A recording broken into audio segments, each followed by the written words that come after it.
নমস্কার বন্ধুরা। কখনো কি ভেবেছেন মৃতদেহকে কখনো একা কেন ফেলে রাখা হয় না? সত্যিই কি প্রাণ বেরিয়ে যাওয়ার পরও এই দেহের মধ্যে কোনো রহস্য লুকিয়ে থাকে, নাকি এগুলো শুধু অন্ধবিশ্বাস?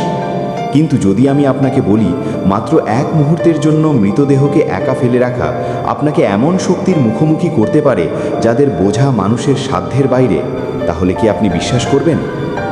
আজ আমরা এমন এক রহস্যময় কাহিনী শুনতে চলেছি যা শুধু আপনার শরীরে কাঁটা দেবে না, বরং এটাও বোঝাবে যে আমাদের প্রাচীন প্রথাগুলো কেবল বিশ্বাস নয়, গভীর আধ্যাত্মিক সত্য। এক সময়ের কথা, দ্বারকা নগরীর সন্ধ্যা ছিল অপূর্ব সুন্দর। সমুদ্রের ঢেউ মৃদু সুরে তীরে আছড়ে পড়ছিল, আর রাজপ্রাসাদের আঙিনায় এক অপার্থিব শান্তি বিরাজ করছিল। কিন্তু সেই শান্তির মাঝেই এক মন ছিল অশান্ত। তিনি ছিলেন গরুর দেব। তার কপালে চিন্তার গভীর রেখা, চোখে অজানা অস্থিরতা স্পষ্ট। ধীরে ধীরে গুরুগম্ভীর পদক্ষেপে তিনি পৌঁছলেন ভগবান শ্রীকৃষ্ণের সামনে। শ্রীকৃষ্ণ পদ্মাসনে বসে আছেন, মুখে সেই চিরচেনা দিব্য হাসি যা মুহূর্তেই সব দুঃখ, ভয় আর মোহ দূর করে দেয়। কিন্তু আজ গরুরকে দেখে তার চোখে এক গভীর প্রশ্ন জেগে উঠল। শ্রীকৃষ্ণ বললেন, হে গরুর, আজ তোমার ডানা স্থির কেন? মুখে এই উদ্বেগের ছায়া কেন? তুমি তো সবসময় নির্ভীক ও আনন্দিত থাকো, তবে আজ এই অস্থিরতা কেন? গরুর দেব নম্রভাবে মাথা নত করে বললেন, প্রভু, আমি সত্যিই নির্ভীক, কিন্তু একটি প্রশ্ন আমার মনে ঝড়ের মতো ঘুরছে। বহুবার তা দূরে সরাতে চেয়েছি, কিন্তু তা আরও শক্তিশালী হয়ে ফিরে আসে। শ্রীকৃষ্ণ মৃদু হেসে বললেন, প্রশ্ন কখনো বোঝা নয়, তা জ্ঞানের দ্বার খুলে দেয়। নির্ভয়ে বলো, কি জানতে চাও? গরুর বললেন, প্রভু, যখন কোনো মানুষের মৃত্যু হয় তখন সবাই বলে মৃতদেহকে কখনো একা ফেলে রাখা উচিত নয়, কিন্তু আমি বুঝতে পারি না, প্রাণ চলে গেলে তো দেহ শুধু মৃত মাটি হয়ে যায়, তাহলে ভয় কিসের? মানুষ এটিকে একা কেন ফেলে রাখে না? এই কথা শুনে শ্রীকৃষ্ণের হাসি মুহূর্তেই গম্ভীর হয়ে উঠল। তার চোখ সাগরের মতো গভীর ও শান্ত হয়ে গেল, যেন তিনি কোনো অতল রহস্যের দিকে তাকিয়ে আছেন। কিছুক্ষণ নীরব থেকে তিনি ধীরে কিন্তু গভীর স্বরে বললেন, হে গরুর, তোমার এই প্রশ্ন সাধারণ নয়, এটি মৃত্যুর সেই রহস্যকে স্পর্শ করে যা সকলের বোঝার ক্ষমতার বাইরে। মনে রেখো, যখন প্রাণ দেহ ত্যাগ করে তখন দেহ পুরোপুরি শূন্য হয়ে যায় না, এটি এক সূক্ষ্ম দ্বার হয়ে ওঠে, এমন এক দ্বার যার মাধ্যমে আত্মা তার যাত্রা শুরু করে, আর একই সঙ্গে কিছু অদৃশ্য শক্তিও তার দিকে আকৃষ্ট হয়। গরুর দেব বিস্ময়ে চোখ বড় করে বললেন, প্রভু, তবে কি মৃতদেহ শুধু দেহ থাকে না? এরপর গরুর আবার বললেন, হে প্রভু, সেই নির্জীব দেহে কি সত্যিই কোনো অদৃশ্য শক্তি সক্রিয় থাকে? শ্রীকৃষ্ণ গম্ভীর স্বরে উত্তর দিলেন, হ্যাঁ গরুর, মৃত্যুর পর কিছু সময় পর্যন্ত আত্মা সেই দেহের আশেপাশেই থাকে। তখন আত্মা ও দেহের মধ্যে একটি সূক্ষ্ম বন্ধন থাকে যা অত্যন্ত নাজুক।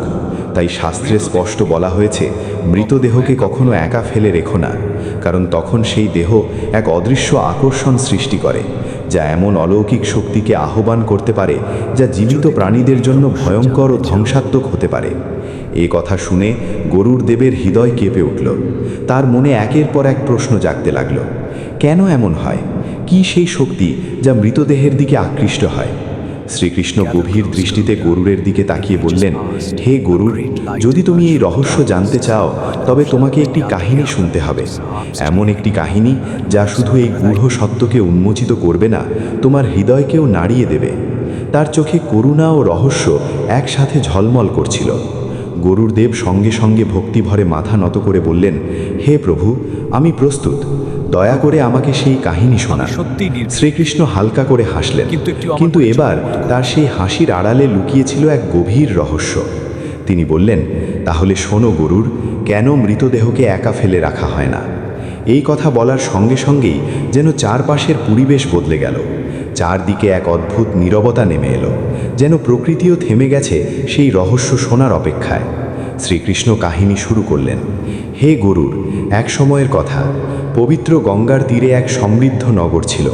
সেই নগর ধন সম্পদে ভরপুর ছিল। সেখানকার মানুষ ধর্মপরায়ণ ছিল, কিন্তু ধীরে ধীরে তাদের মধ্যে অহংকার ও লোভ বাসা বাঁধতে শুরু করলো। তাদের কাছে ধর্ম কেবল বাহ্যিক আচার হয়ে উঠল, আর তারা সত্যিকারের কর্ম থেকে দূরে সরে যেতে লাগলো। গরুর মনোযোগ দিয়ে শুনছিলেন। শ্রীকৃষ্ণ আবার বললেন, হে গরুর, সেই নগরে এক ধনী ব্যবসায়ী বাস করত।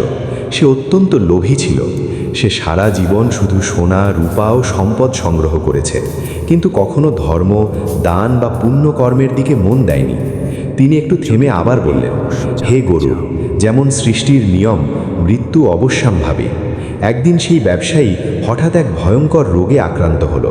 বৈদ্য এলো, মন্ত্রোচ্চারণ হলো, চিকিৎসাও করা হলো, কিন্তু ধীরে ধীরে তার প্রাণ দেহ ত্যাগ করতে শুরু করলো।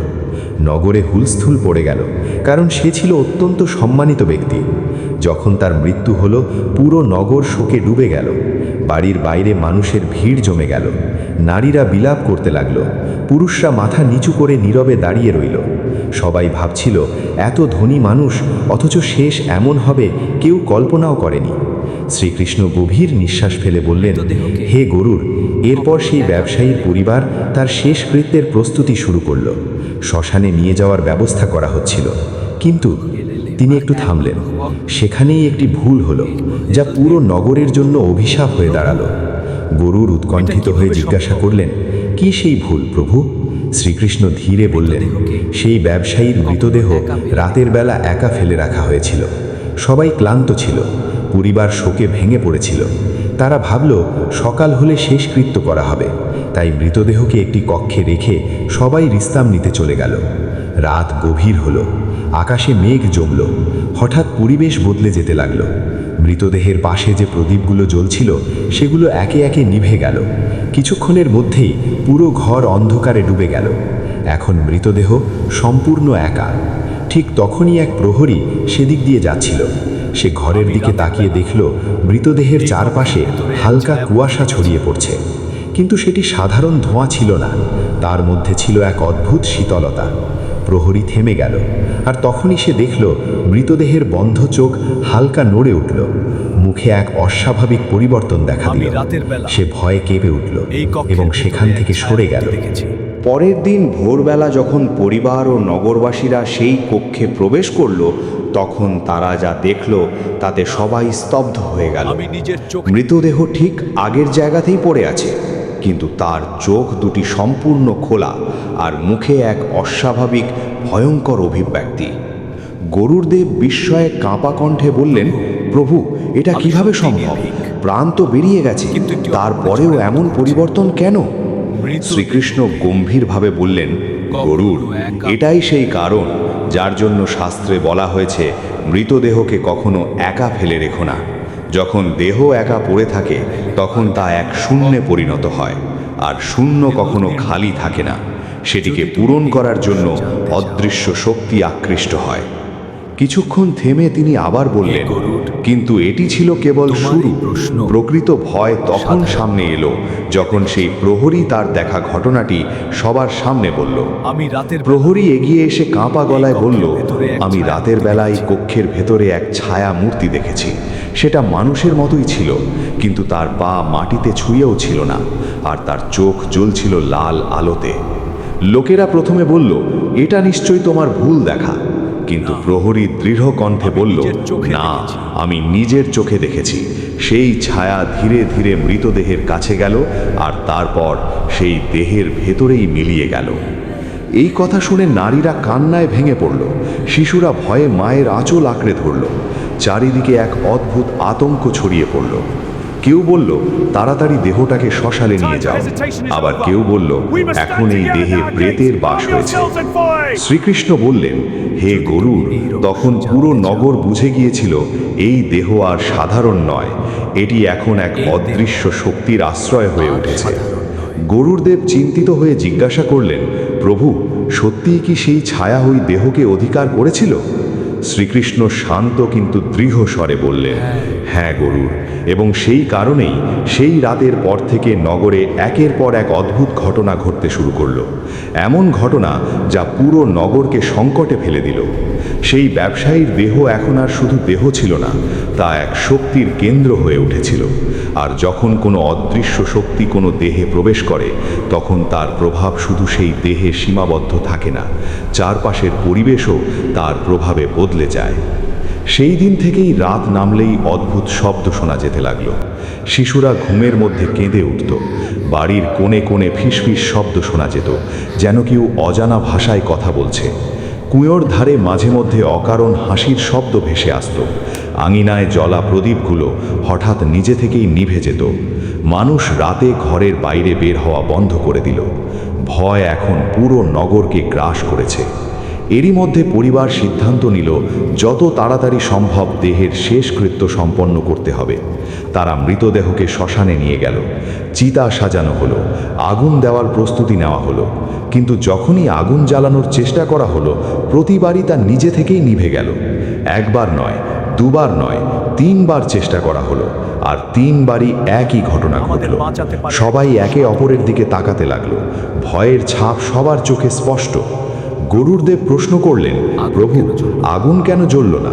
সেই শক্তি কি আগুনকেও বাধা দিচ্ছিল? শ্রীকৃষ্ণ বললেন, হ্যাঁ গরুড়, যখন কোনো প্রেত কোনো দেহকে নিজের আশ্রয় করে নেয়, তখন সে সহজে সেই দেহ ছাড়তে চায় না। যতক্ষণ না কোনো শক্তিশালী সাধক তাকে পৃথক করে, ততক্ষণ সে সেই দেহেই অবস্থান করে। এই কথা শুনে নগরবাসীদের ভয় আরও বেড়ে গেল। লোকেরা বলতে লাগলো, এই দেহ আর সাধারণ নয়, এতে প্রেতের বাস হয়েছে। আর তারপর ঘটনাগুলো আরও ভয়ঙ্কর হতে শুরু করলো। কখনো হঠাৎ কারোর আঙিনায় বাসনপত্র পড়ে ভেঙে যেত, কখনো ঘরের ছাদে পায়ের শব্দ শোনা যেত, কিন্তু সেখানে কেউ থাকতো না। নারীরা বলতে লাগলো, রাতে কেউ যেন তাদের কানের কাছে এসে কিছু বলে যায়। শিশুরা ভয়ে ঘুমাতে পারত না। ধীরে ধীরে নগরের রোগ ছড়াতে শুরু করলো। মানুষ বিনা কারণে অসুস্থ হয়ে পড়তে লাগলো। বৈদ্যরা বুঝতে পারছিল না এ কি হচ্ছে। শ্রীকৃষ্ণ বললেন, হে গরু, তখন নগরবাসীরা বুঝে গিয়েছিল এই সব কিছুর মূল সেই মৃতদেহ আর তার ভেতরে প্রবেশ করা অদৃশ্য শক্তি। তখন নগরের প্রধান একটি সভা ডাকলেন। সবাই ভয়ে কাঁপতে কাঁপতে বলল, এখন আমাদের বাঁচাতে পারে একমাত্র কোনো সাধক, এমন কেউ যে প্রেত বিদ্যা জানে। গরুড়দেব অধীর হয়ে জিজ্ঞাসা করলেন, প্রভু, তাহলে কি তারা কোনো তান্ত্রিককে ডেকেছিল? শ্রীকৃষ্ণ গম্ভীরভাবে বললেন, হ্যাঁ গরুড়, পরিস্থিতি এতটাই ভয়াবহ হয়ে উঠেছিল যে তারা এক সাধককে ডাকার সিদ্ধান্ত নেয়। প্রতিটি ঘরে অশান্তি, শ্মশানে আগুন জ্বলছে না। সবাই বুঝে গিয়েছিল এটি কোনো সাধারণ ঘটনা নয়। তখন নগরের প্রধান বললেন, আমাদের একজন জ্ঞানী সাধকের শরণ নিতে হবে, যিনি এই রহস্য বুঝতে পারবেন। সবাই সম্মত হলো। একজন দূতকে পাশের গ্রামের দিকে পাঠানো হলো। সেখানে এক বৃদ্ধ তান্ত্রিক বাস করতেন, গভীর সাধনায় নিমগ্ন। তার নাম ছিল ভৈরবনাথ। লোকমুখে শোনা যেত তিনি প্রেত বিদ্যায় পারদর্শী আর কঠিনতম শক্তিকেও নিয়ন্ত্রণ করতে সক্ষম। সন্ধ্যা নেমে এসেছে, নগর অন্ধকারে ডুবে যাচ্ছে। ঠিক তখনই নগরের দরজায় উপস্থিত হলেন ভৈরবনাথ। লম্বা জটা, কপালে ভস্ম, হাতে ত্রিশূল। তাকে দেখেই সবাই বুঝল এক অসাধারণ সাধক এসে পৌঁছেছেন।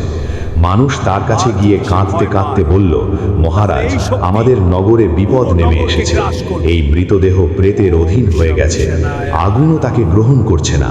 দয়া করে আমাদের রক্ষা করুন।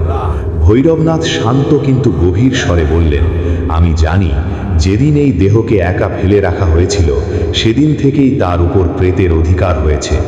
এখন এটি শুধু মৃতদেহ নয়, এটি এক পাত্র, প্রেতের পাত্র। এই কথা শুনে নগরবাসীদের ভয় আরও বেড়ে গেল। গরুড়দেব প্রশ্ন করলেন, প্রভু, তিনি কি সঙ্গে সঙ্গে অনুষ্ঠান শুরু করলেন? শ্রীকৃষ্ণ বললেন, না গরুড়, প্রথমেই তিনি সবাইকে সতর্ক করলেন।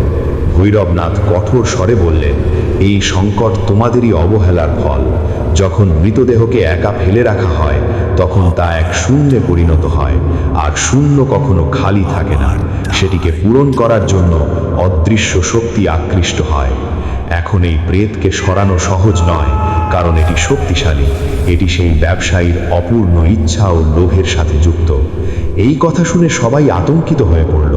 পরিবারের লোকেরা তার পায়ে পড়ে কাঁদতে লাগলো, স্বামী, যা করতে হয় করুন, আমাদের এই বিপদ থেকে মুক্তি দিন। তখন ভৈরবনাথ অনুষ্ঠান শুরু করলেন। তিনি মৃতদেহের পাশে ত্রিশূল স্থাপন করলেন, মন্ত্রোচ্চারণ শুরু করলেন। ধীরে ধীরে পরিবেশ বদলাতে লাগলো। বাতাস ভারী হয়ে উঠল, প্রদীপগুলো কাঁপতে লাগলো। আর ঠিক তখনই এমন কিছু ঘটল যা কেউ কল্পনাও করেনি। শ্রীকৃষ্ণ বললেন, হে গরুড়, যেমনই ভৈরবনাথ অনুষ্ঠান শুরু করলেন, সেই মৃতদেহ যা এতক্ষণ সম্পূর্ণ নিশ্চল পড়েছিল হঠাৎ হালকা নড়ে উঠল। তার ঘাড় একপাশে বেঁকে গেল আর ঠোঁট থেকে বের হতে লাগলো করুণ গোঙানির শব্দ। এই দৃশ্য দেখে চারদিকে আতঙ্ক ছড়িয়ে পড়ল। মানুষ ভয়ে পিছিয়ে গেল, নারীরা কাঁদতে লাগলো, শিশুরা ভয়ে মায়ের গা আঁকড়ে ধরল। কিন্তু ভৈরবনাথ একটুও বিচলিত হলেন না। তিনি চোখ বন্ধ রেখেই আরো জোরে মন্ত্র জপ করতে লাগলেন। ওম প্রেতায় নমঃ। হঠাৎ মৃতদেহের চোখ দুটি সম্পূর্ণ খুলে গেল। সেখানে এক অস্বাভাবিক ভয়ঙ্কর জ্যোতি জ্বলছিল। শ্রীকৃষ্ণ বললেন, গরুড়, সেই মুহূর্তে সবাই বুঝে গিয়েছিল ওটা আর শুধু মৃতদেহ নয়, বরং এক প্রেতের আশ্রয় হয়ে উঠেছে। আর সেই প্রেত এত সহজে ছাড়ার নয়। আচমকাই মৃতদেহ এক ঝটকায় উঠে বসল। তার ঘাড় বেঁকে ঘুরতে লাগলো, মুখ থেকে অদ্ভুত শব্দ বেরোতে লাগলো। লোকজন চিৎকার করে উঠল। ঠিক তখনই সেই দেহ থেকে শব্দ বেরোলো, আমার ধন, আমার ধন। এই কথা শুনে সবার ভয় আরও বেড়ে গেল। ভৈরবনাথ গর্জে উঠলেন, কে তুই? কেন এই দেহ ছাড়ছিস? তখন সেই দেহ থেকে ভেসে এলো এক ভারী অস্বাভাবিক কণ্ঠ। আমি সেই ব্যবসায়ী, আমি এখান থেকে যাব না। আমি সারা জীবন ধন সঞ্চয় করেছি, এখন তা ছেড়ে যাব কেন? গরুর বিস্ময়ে জিজ্ঞাসা করলেন, প্রভু, তবে কি সেই ব্যবসায়ীর আত্মাই দেহে আবদ্ধ ছিল? শ্রীকৃষ্ণ বললেন, হ্যাঁ গরুর, যখন আত্মা লোভ আর অপূর্ণ ইচ্ছার বন্ধনে আবদ্ধ হয়ে যায় তখন মৃত্যুর পরেও মুক্তি পায় না। সেই ব্যবসায়ীর আত্মা ধনের মোহে বেঁধে গিয়েছিল। আর যখন দেহ একা পড়েছিল তখন সেই অপূর্ণ ইচ্ছাই প্রেতকে আকর্ষণ করেছিল। এখন সেই দেহে দুটি শক্তি বাস করছে, একটি লোভে আবদ্ধ আত্মা, আরেকটি প্রেত শক্তি। সেই কারণেই আগুন সেই দেহকে গ্রহণ করছে না। ভৈরবনাথ নগরবাসীদের বললেন, এই আত্মা এখন প্রেত রূপ ধারণ করেছে। যতক্ষণ না এর অপূর্ণ ইচ্ছা শেষ হয় ততক্ষণ এটি শান্ত হবে না। আর এই অশান্তি শুধু এই দেহেই সীমাবদ্ধ থাকবে না, এটি পুরো নগরকে প্রভাবিত করবে। সবাই আতঙ্কিত হয়ে পড়ল। কেউ জিজ্ঞাসা করল, তাহলে এর উপায় কি? ভৈরবনাথ বললেন, উপায় আছে, কিন্তু সহজ নয়। আজ রাত একজনকে এই দেহের পাশে বসে পাহারা দিতে হবে। পুরো রাত তাকে এই প্রেতের মুখোমুখি থাকতে হবে। যদি সে স্থির থাকতে পারে তাহলে প্রেত দুর্বল হবে, আর যদি সে ভয় পায় তাহলে এই শক্তি পুরো নগরকে গ্রাস করবে। এই কথা শুনে সবার মুখে ভয়ের ছাপ স্পষ্ট হয়ে উঠল। কেউ এগিয়ে আসতে সাহস পেল না। চারদিকে নীরবতা নেমে এলো। প্রত্যেকে অন্যের দিকে তাকাচ্ছিল, কিন্তু কেউই সেই ভয়ঙ্কর দায়িত্ব নিতে রাজি হচ্ছিল না। তখন শ্রীকৃষ্ণ বললেন, হে গরুর, সেই সময় সবাই বুঝতে পারল এই সংকট থেকে মুক্তি পেতে হলে ত্যাগের প্রয়োজন। কিন্তু প্রশ্ন ছিল, সে ত্যাগ করবে কে? নগরে ভয় আরও গভীর হয়ে উঠল। পরিবার কান্নায় ভেঙে পড়ল। ব্যবসায়ীর স্ত্রী কাঁদতে কাঁদতে বলল, আমাদের কি দোষ? আমরা তো কারো ক্ষতি করিনি, তবে এই বিপদ কেন? ভৈরবনাথ কঠোর স্বরে বললেন, এটা তোমাদের দোষ নয়, তোমাদের স্বামীর অপূর্ণ ইচ্ছার ফল। কিন্তু এখন এই বিপদ শুধু তোমাদের পরিবারের নয়, পুরো নগরের। যদি আজ রাত কেউ এই দেহের পাশে না থাকে তাহলে এই প্রেত আরও শক্তিশালী হয়ে উঠবে, আর তখন তাকে থামানো অসম্ভব হয়ে যাবে। এই কথা শুনে সবাই আরও ভীত হয়ে পড়ল। গরুর জিজ্ঞাসা করলেন, প্রভু, তারপর কি হলো? কেউ কি এগিয়ে এলো? শ্রীকৃষ্ণ বললেন, হ্যাঁ গরুর। তখন এক যুবক সামনে এগিয়ে এলো। সে ছিল সেই ব্যবসায়ীর পুত্র। তার মুখে ভয় ছিল, কিন্তু চোখে ছিল দৃঢ় সংকল্প। সে বলল, যদি আমার পিতার মুক্তির জন্য এই দায়িত্ব নিতে হয় তবে আমি প্রস্তুত। আমি আমার পিতাকে একা ছেড়ে যাব না। এই কথা শুনে সবাই স্তব্ধ হয়ে গেল। কেউ তাকে থামাতে চাইল, কেউ কাঁদতে লাগলো। তার মা চিৎকার করে বলল, না, তুমি যেও না। ওই দেহ আর তোমার পিতার নয়, সেটা এখন প্রেতের বাসা। কিন্তু ছেলেটি শান্তভাবে বলল, মা, যদি আমি পিছিয়ে যাই তাহলে শুধু আমাদের পরিবার নয়, পুরো নগর বিপদে পড়বে, আর এটা আমার পিতার প্রতি অন্যায় হবে। ভৈরবনাথ তার কাঁধে হাত রেখে বললেন, মনে রেখো, ভয় তোমাকে বারবার বিচলিত করবে, প্রেত তোমার মনকে বিভ্রান্ত করার চেষ্টা করবে। কিন্তু যদি তুমি ভগবানের নাম স্মরণ করো আর স্থির থাকো তবে তুমি সফল হবে। রাত নেমে এলো। মৃতদেহের পাশে একটি প্রদীপ জ্বালানো হলো। নগরবাসীরা দূরে দাঁড়িয়ে রইল। কেউ কাছে আসার সাহস পেল না। ব্যবসায়ীর পুত্র একা সেই দেহের পাশে বসে রইল। তার মুখে ভয়ের ছাপ স্পষ্ট, কিন্তু ঠোঁটে ভগবানের নাম। সময় ধীরে ধীরে কেটে যাচ্ছিল। তারপর এলো মধ্যরাত। হঠাৎ ঘরের ভেতর ঠান্ডা বাতাস বইতে শুরু করলো।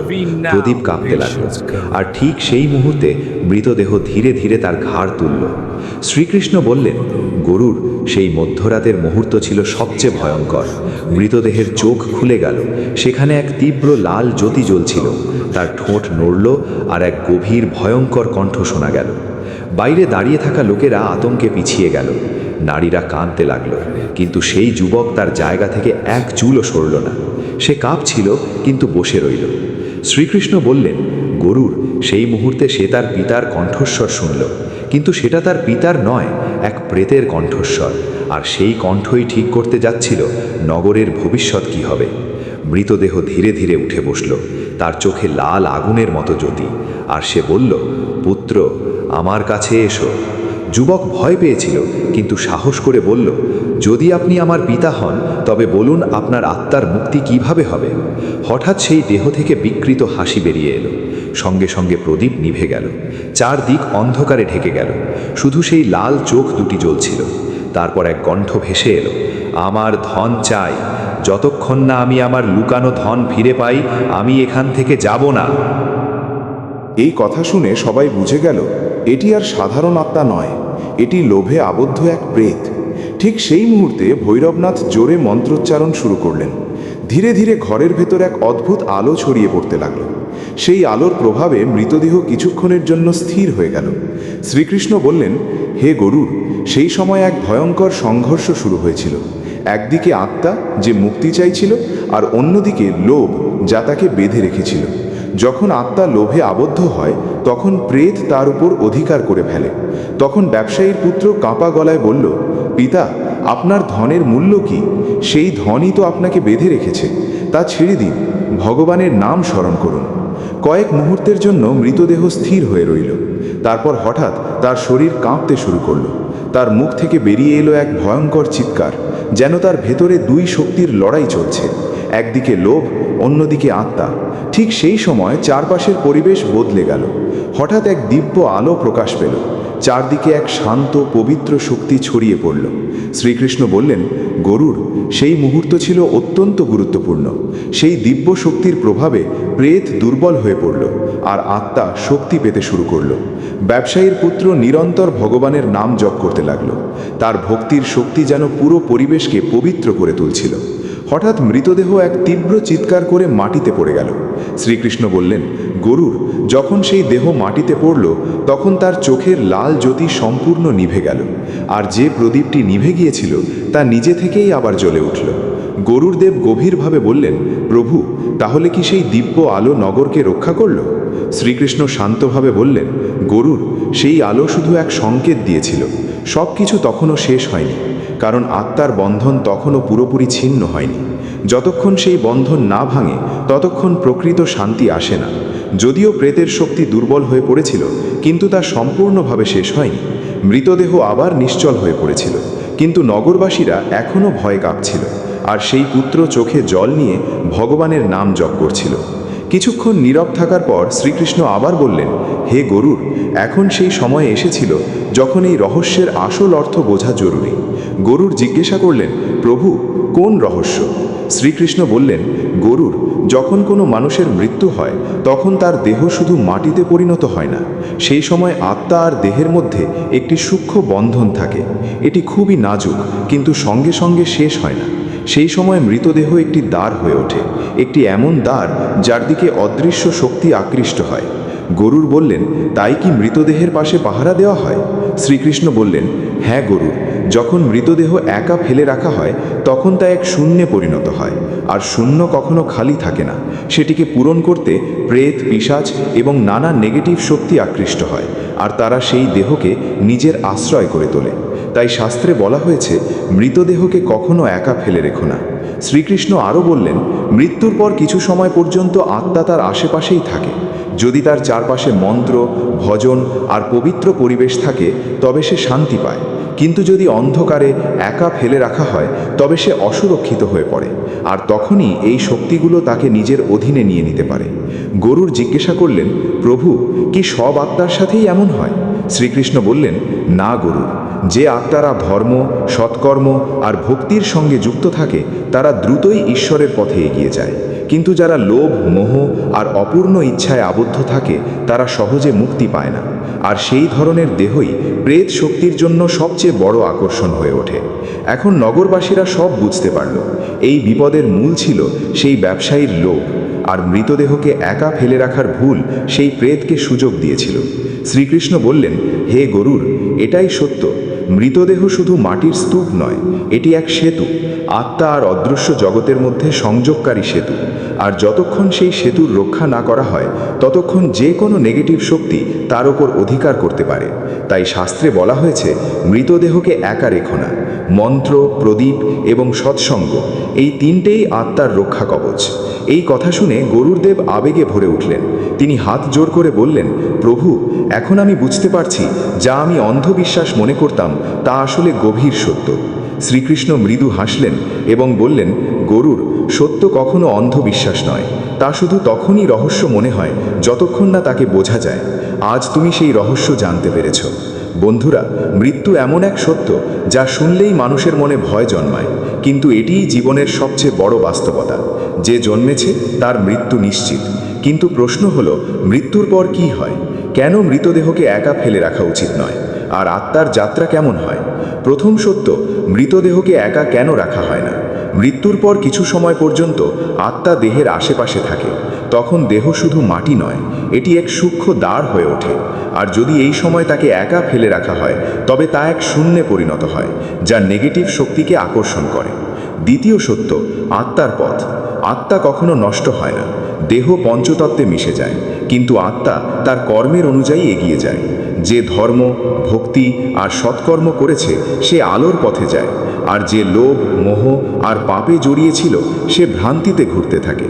তৃতীয় সত্য, শ্মশানের রহস্য। শ্মশান শুধু দেহ দাহ করার স্থান নয়, এটি আত্মার শেষ যাত্রার দ্বার। সেখানে জ্বালানো প্রদীপ আত্মাকে পথ দেখায়, আর মন্ত্র তাকে শক্তি দেয়, একই সঙ্গে নেগেটিভ শক্তিকে দূরে রাখে। চতুর্থ সত্য, মৃত্যুর ভয়। মৃত্যুর ভয় তাদেরই হয় যারা জীবনে অপূর্ণ ইচ্ছা আর পাপে জড়িয়ে থাকে। যে ধর্ম পালন করেছে, অন্যের ভালো করেছে আর ঈশ্বরের নাম স্মরণ করেছে, তার কাছে মৃত্যু ভয় নয়, বরং নতুন যাত্রার শুরু। পঞ্চম সত্য, প্রেত কেন হয়?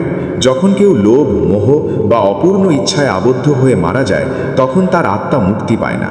সে এই জগতের সঙ্গেই আটকে থাকে আর ধীরে ধীরে প্রেত রূপ ধারণ করে। তাই জীবনে ধর্ম, সন্তোষ আর ভক্তিই সবচেয়ে বড় রক্ষা। বন্ধুরা, এখন নিশ্চয়ই বুঝতে পারছেন কেন মৃতদেহকে একা ফেলে রাখা হয় না, আর মৃত্যু আমাদের কি শিক্ষা দেয়।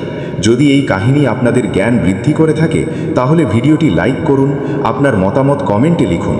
আর যদি আপনারাও শ্রীকৃষ্ণে বিশ্বাস করেন তাহলে কমেন্টে লিখুন, জয় শ্রীকৃষ্ণ।